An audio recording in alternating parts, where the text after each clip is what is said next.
Loyo karena di sini 400 meter ke atas itu ada makamnya Sri Sultan Hamengkubuwono Jogja dan Solo. Dari tahun 1634 batik itu sudah ada di Yogyakarta. Yang dahulu simbah-simbah kita hanya kurang lebih 30 ibu-ibu yang membatik. Tapi di tahun 2006 kita diajari untuk cara pewarnaannya. Terus di 2010 saya itu kebetulan rumah saya Kediri. Nah di situ saya lulusan dari Kebuyen Jombang. Nah di situ saya ajarin di sini untuk cara penjualan melalui internet. Dahulu masih 2010 di sini masih minim sekali, saya masih pakainya pakai komputer, sinyalnya masih susah. Dan di sini kita itu mulai mengenalkan batik ini ke konsumen yang luar Jogja dengan saya online kan. Terus dari situ saya bekerja sama dengan yang agak muda. Kebetulan saya di sini sebagai marketingnya, sebagai pengurus ini saya diangkat jadi marketingnya. Jadi saya mengenalkan budaya-budaya batik ini tidak hanya dipakai untuk kalangan di Jogja saja, tapi juga bisa dipakai dari daerah lain. Nah, untuk eksisnya seperti itu. Terus yang dahulu di sini itu ada, misalkan ada tamu belajar membatik, kita bawa ke rumah masing-masing diajari. Kan saya sudah bisa, tetangga sudah bisa, terus dibawa ke rumah. Nah, terus setelah 2010 itu kita dibikinkan di sini tempat gazebo ini untuk menampung. Jadi tidak dibawa ke rumah masing-masing. Kalau dibawa ke rumah ada yang laku, ada yang tidak. Jadi kayak satunya itu iri, satu laku, satu tidak. Akhirnya ditampunglah di sini. Siapa aja yang memasarkan batik bisa membeli batiknya langsung di showroom sini. Showroomnya itu milik bersama. Jadi hasil dari 700 ibu-ibu pengrajin batik itu sebagian dijadikan satu di sini untuk penjualannya. Terus untuk biasanya kan untuk penelitian mahasiswa untuk kayak itu difokuskan di sini juga. Jadi di sini dipusatkan untuk pelatihan sekaligus untuk penjualan batiknya. Terus ada lagi yang ditanyakan tentang sejarahnya?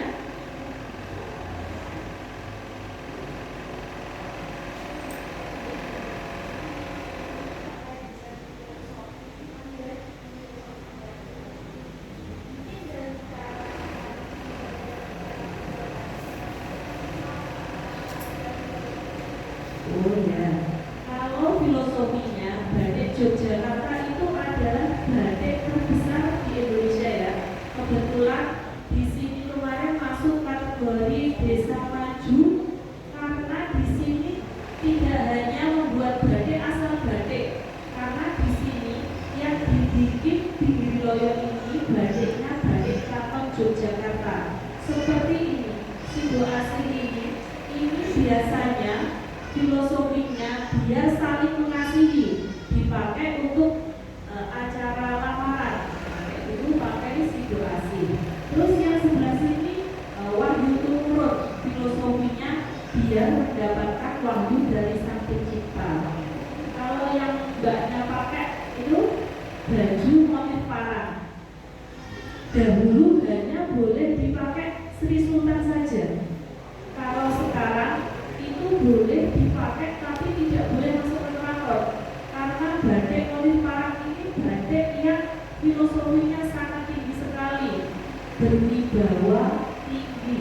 Filosofinya nanti ada cari di internet filosofi batik parang kayak gitu. Jadi ini batiknya itu hanya boleh dipakai Sri Sultan saja. Kalau sekarang boleh tapi tidak boleh dibawa.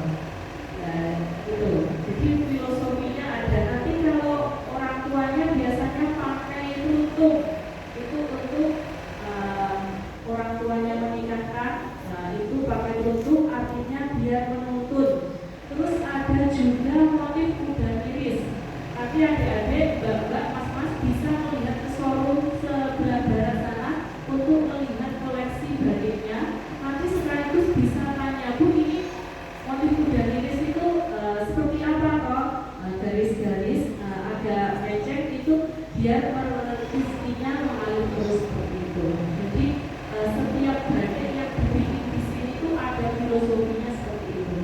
Jadi kalau dalam segi ini situasi memang semuanya itu ada pakemnya, tapi boleh ditambahin ornamen-ornamennya atau warnanya boleh berganti.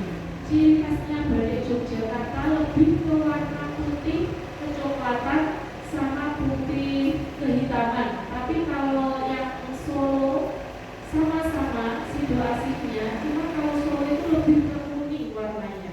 Jadi nanti banyak kalau melihat di internet batik Yogyakarta atau keraton Yogyakarta semuanya yang dipakai abidalnya itu mayoritas warnanya coklat ke hitam-hitaman, kalau dari itu putih seperti itu.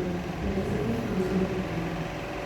kalau dari segi pembuatannya, kainnya ini sebelum dibuat itu dicuci dahulu, karena cara pembuatan batik tulis itu secara alamiah, jadi secara tidak pakai mesin. Yang pertama kain mori seperti ini, yang dipilih itu kainnya kain mori. Kalau yang biasanya dipakai seragam sekolah itu kainnya mengandung plastik, tapi kalau untuk membuat batik tulis dipilih kain mori atau kain kafan. Nah, setelah itu dicuci dahulu baru didesain. Setelah didesain ada proses penyantingan, yaitu melowongi dari depan, terus penerusinya dari belakangnya. Jadi untuk membedakan batik tulis dengan batik yang lainnya, kalau batik tulis itu muka dan belakangnya sama. Nanti banyak bisa lihat di depan ini.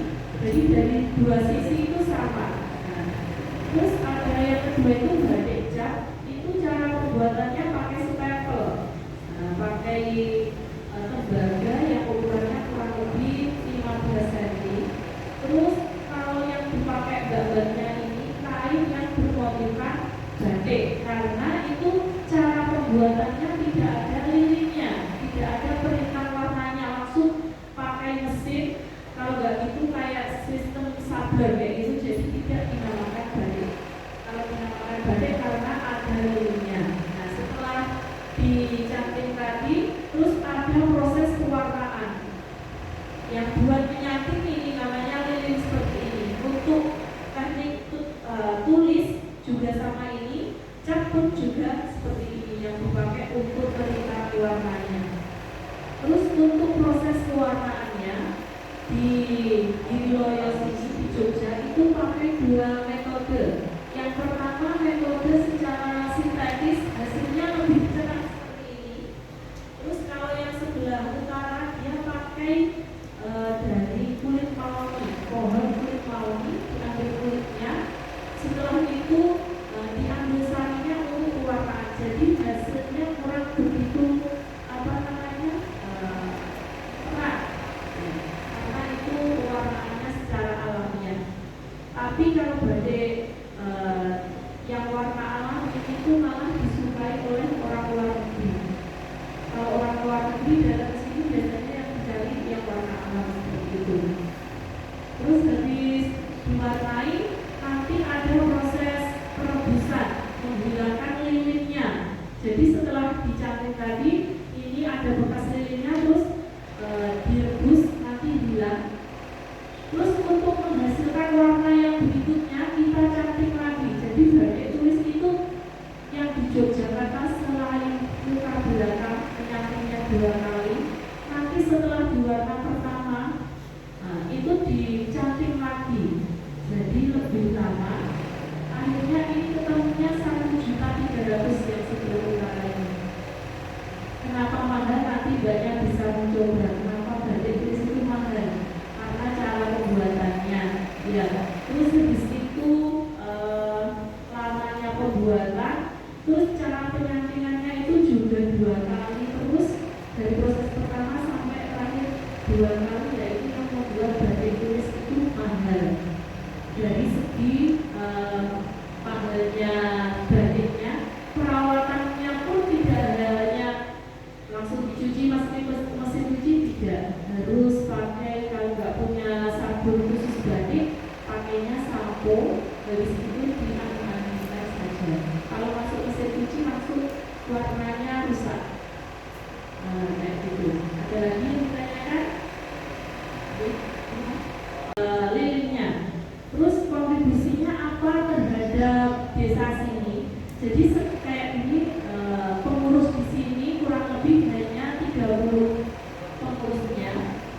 Tapi dalam satu hari biasanya ada tamu sekitar 300.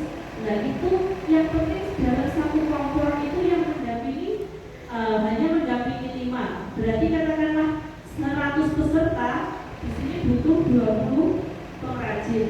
Dan di sini misalkan pengurus hanya cuma 10 yang bisa datang, terus 10-nya itu kita datangkan pengrajinnya.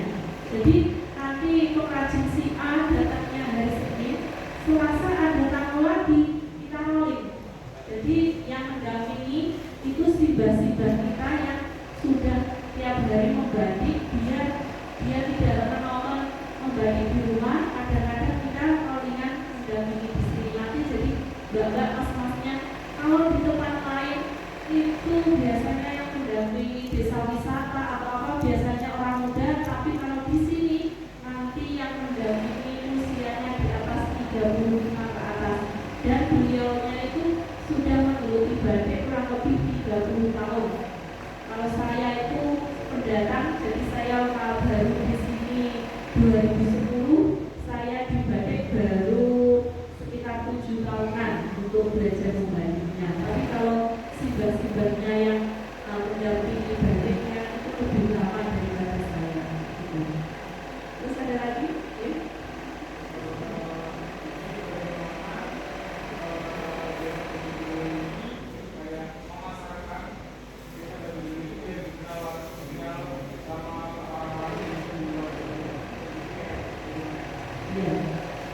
Di sini saya sebagai marketingnya, saya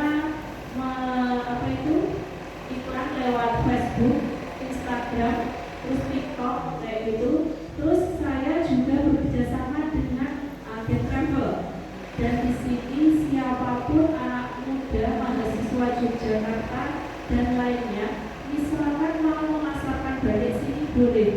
Nanti tinggal menghubungi ke saya bawa tamu tanggal sekian kayak gitu. Jadi biasanya saya bekerja sama travelnya ke kemana temannya, yang penting ke saya. Nanti misalkan biaya masuk ke kita di sini 30, masnya travelnya bisa jual 35 atau 40. Jadi semua orang bebas memasarkan wisata batik di sini.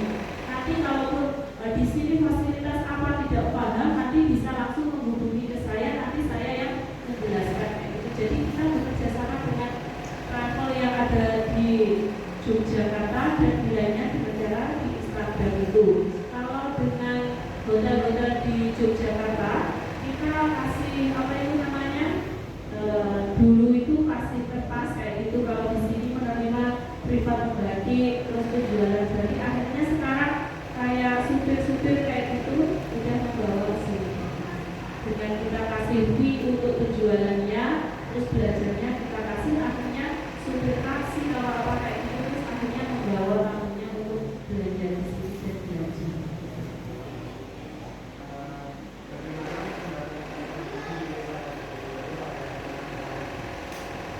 Dua tahun berarti setelah corona ya. Kalau corona itu tutup karena di sini nggak ada tamu yang datang penjualan. Terus akhirnya kita tutup total.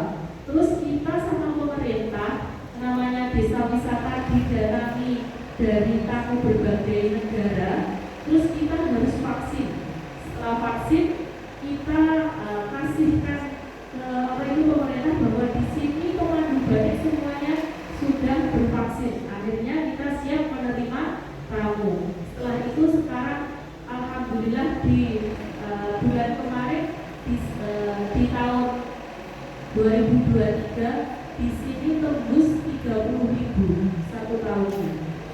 Begitu dibuka langsung yang 2 tahun dia tidak berkunjung ke sini, alhamdulillah di itu kemarin tembus 30.000. Terus kemarin itu puncaknya yang tahun ini di bulan kemarin itu 10.000 lebih.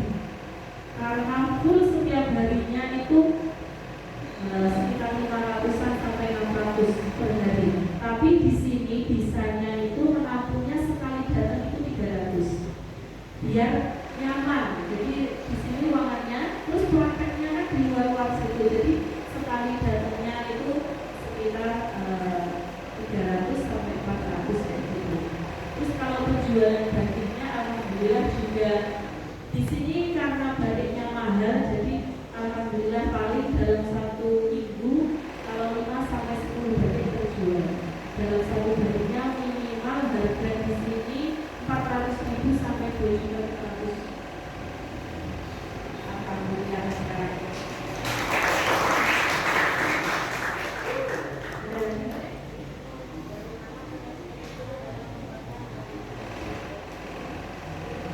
Kalau batiknya kita di brand batik tulis khas Yogyakarta, jadi yang kita bikin itu tetap batiknya yang khasnya Kraton, cuma dari segi warnanya. Kalau khasnya Kraton itu coklat dan putih, kadang kita variasi dengan warna biru. Kalau coklat sama putih condong untuk acara resmi seperti pernikahan, tapi kalau warna biru biasanya untuk acara formal bisa kayak gitu, nggak harus acara resmi. Jadi kalau dari desainnya tetap kita memakai desain yang lama karena filosofinya tetap seperti itu, cuma dari segi pewarnaannya kita ganti kayak gitu. Terus tambahan variasinya gitu. Biasanya diolah alih di cara pewarnaan dan cara kasih desain atau ornamennya saja. Dan di sini itu jualnya masih berupa kain, jadi tidak berupa baju. Kalau baju itu ikuti model. Kalau jualnya di sini masih berupa kain, jadi nanti biarkan pembeli sendiri yang melakukan modelnya.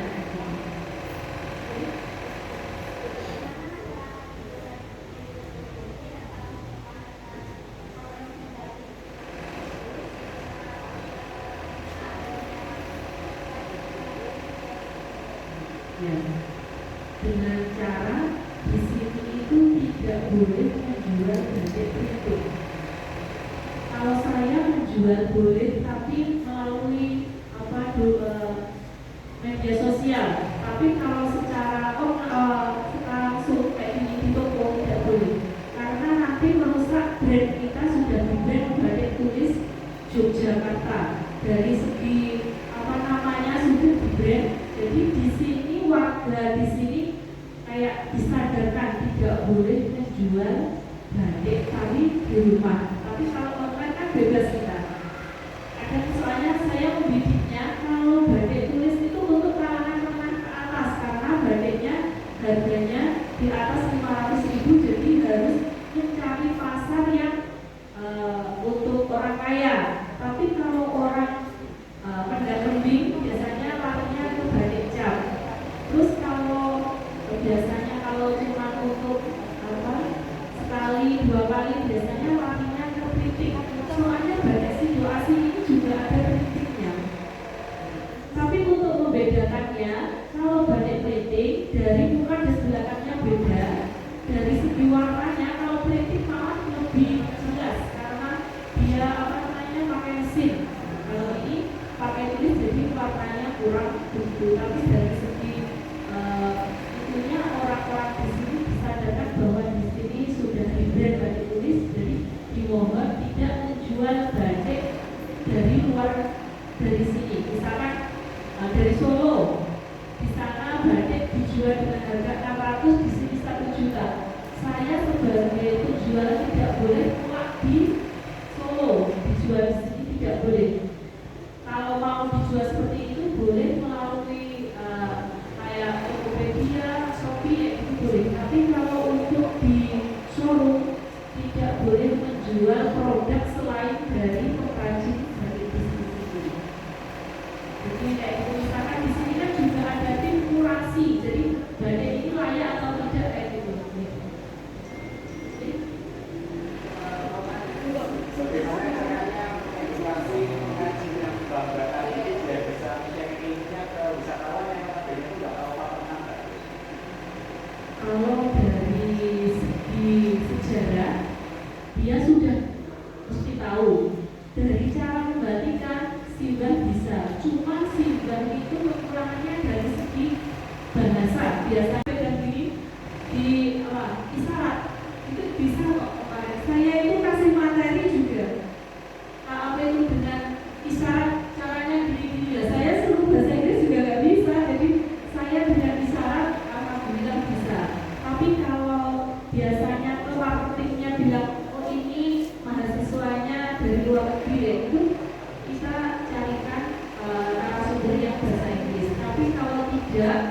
begitu datang, oh ternyata orang Inggris, ya kita semampu kita, ibu-ibu sih ngomong dengan bahasa isyarat. Yang penting yes, nggak boleh diginiin, suruh gini. Kalau nggak mau lihat, ditampil suruh gini loh, gini dengan bahasa isyaratnya. Oke, yang belakang. Terus bagaimana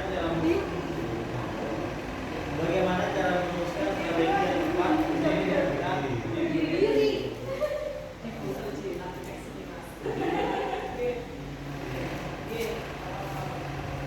kan berarti di dunia ini kan banyak tuh. Terus bagaimana cara merumuskan strategi yang tepat guna meningkatkan daya saing istri pada batik tulis di Loyo? Kalau di sini itu tidak khawatirnya, kenapa batik tulis di Loyo itu tetap eksis dengan saingan semua daerah punya batik tersendiri. Di Giriloyo di Yogyakarta itu batiknya itu filosofinya sangat tinggi. Setiap adat sakral banyak mengandung kacangnya ke Yogyakarta ataupun Solo. Pernikahan, orang hamil, orang sakit, semuanya larinya ke Yogyakarta karena batik Yogyakarta itu tidak hanya keindahan batiknya, tapi dia mengandung batiknya.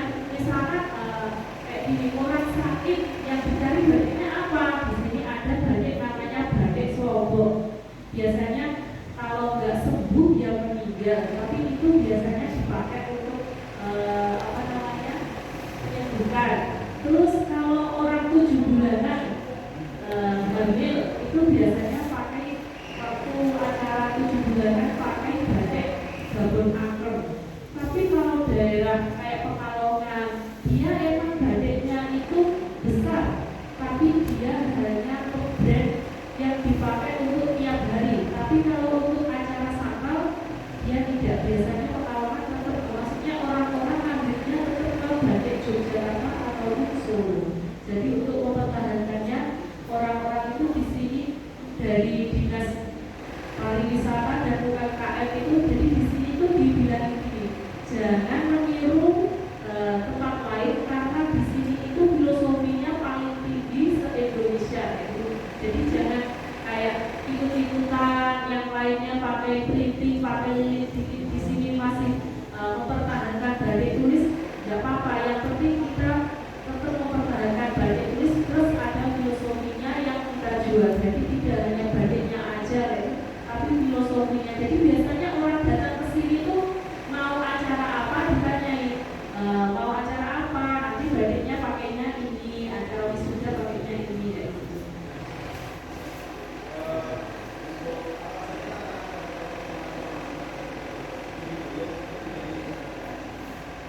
Wisata kreatifnya di sini kurang kreatif ya Mas. Di sini ibu-ibunya hanya mengajari untuk cara pembatikannya. Terus tapi kalau untuk mau kreatifnya mau dijadikan apa, itu terserah dari kamu tersendiri. Jadi biasanya itu kalau kesini diajarinya sapu tangan atau taplak meja. Tapi nanti kalau dari peserta itu ingin ditaruh di baju atau apa, itu kreasinya dari peserta itu sendiri. Tapi kalau dari sini itu cuma diajari caranya membatik, kayak gitu. Tapi untuk aplikasinya dijadikan di model apa itu terserah dari yang belinya. Jadi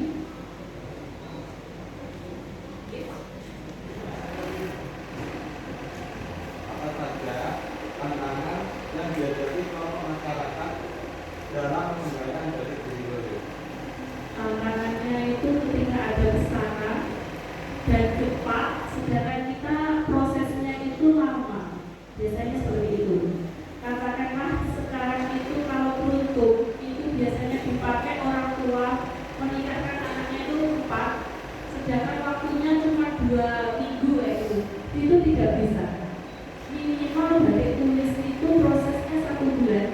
Jadi ketika ada pesanan 8 kayak gitu dalam 1 bulan, kita harus ekstra, harus siang malam nyatin. Terus biasanya kita nyatinnya setelah jemput anak tua kayak gitu kan, ada pesanan, jadi kita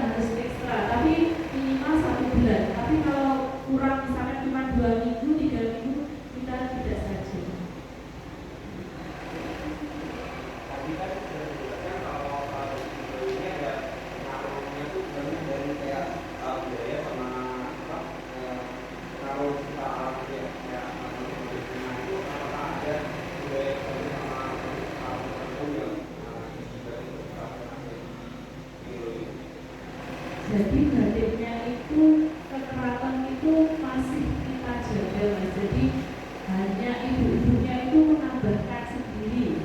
Misalkan kayak gini nanti situasi yang di Solo sana bisa ditambahin sendiri itu boleh. Tapi pakunya itu tetap seperti ini. Tapi boleh ditambahin.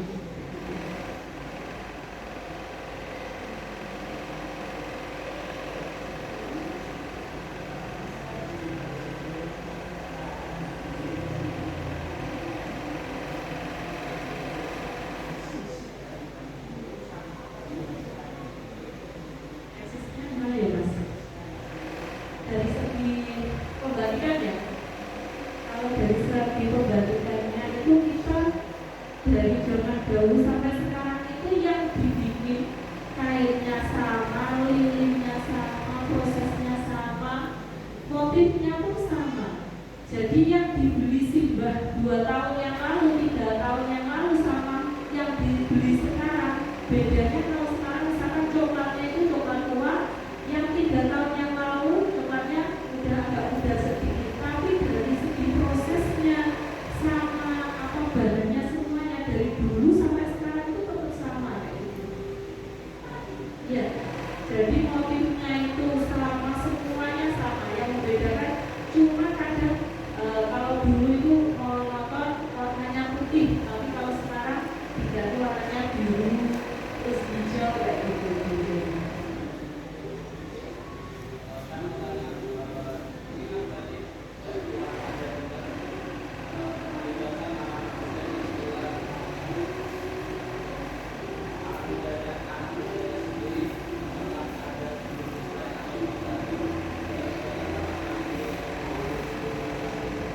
Kalau di sini anak mudanya itu dia biasanya hanya untuk apa, promosi Mas.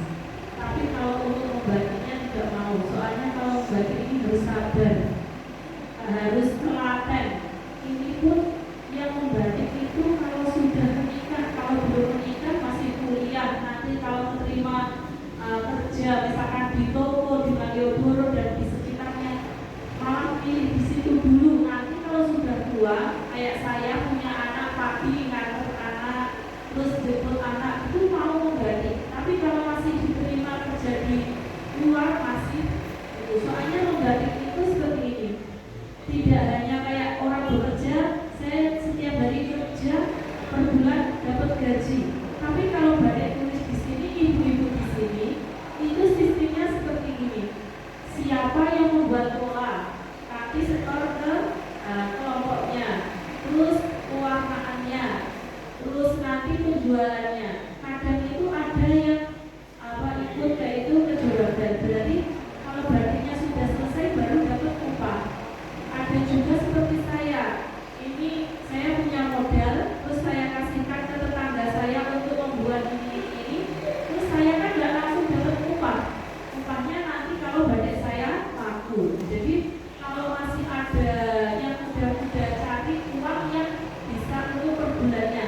Tapi kalau sudah tua, ya kembali lagi ke membatik gitu. Jadi membatik itu kalau usianya sudah matang, kalau masih muda-muda cari uang yang bisa per bulannya atau per harinya kayak gitu. Jadi kalau yang mau itu yang muda Mas Sarin ikut jadi marketingnya kayak gitu.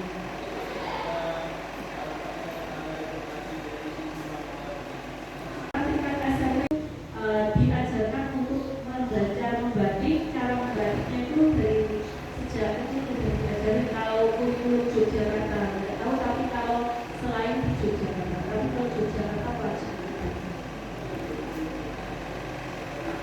Ya, sekolahnya itu ada kurikulum batik kayak gitu. Nanti yang diajarin tentang sejarahnya juga.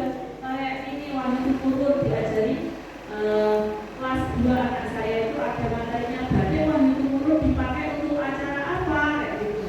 Jadi mulai SD itu sudah kayak gitu.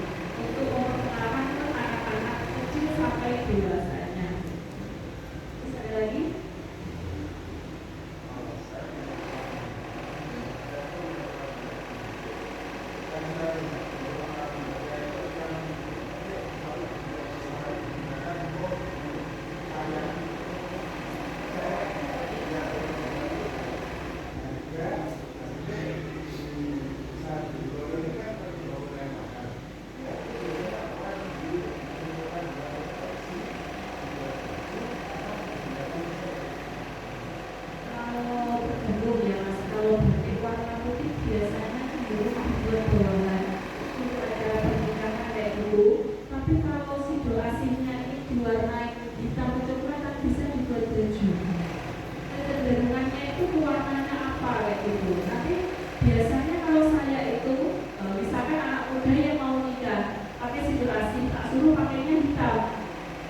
tapi bajunya hitam, bawahnya jari, kita kecoklatan. Waktu acara pernikahan dipakai jari, tapi nanti setelah acara prosesi pernikahan daripada disimpan, jarang kan anak muda pakai jari, terus bisa dibuat baju. Tapi kalau anak muda, tapi kalau sudah maksudnya ibu-ibu lebih ke biar buat kenangan itu biasanya warnanya putih, biasanya buat jari saja. Tapi kalau anak muda, tak saran itu warna yang netral, tapi filosofinya tetap gambar, tapi warnanya bisa setelah acara bisa dijadikan buat baju.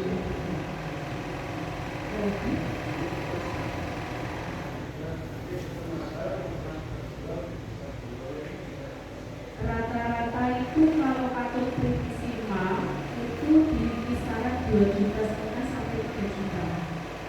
Itu yang